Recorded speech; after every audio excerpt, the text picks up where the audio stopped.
যার যার ফজরের নামাজ ছুটে যাচ্ছে। সবচেয়ে বড় মুসিবতের কথা হলো ভাই, ফজরের নামাজের কথাটা বারবার কেন বলি? এই কারণে বলি, বিশ্বাস করো দোস্ত, এখন প্রতি একদিন সামনে মানে মাহাদি আসবে, দাজ্জাল আসবে, আগামীর যে কোনো সময়টা খুব দ্রুত গতিতে।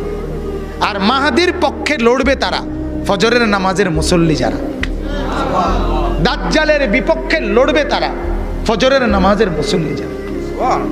দাজ্জালকে হত্যা করবে হযরতে ঈসা আলাইহিস সালাম, আয়েশা মাহাদিকে সাথে নিয়া, মাহাদির বাহিনীকে নিয়া, আর ঈসা নবী আসবে ফজরের নামাজের ওয়াক্তে। হাদিস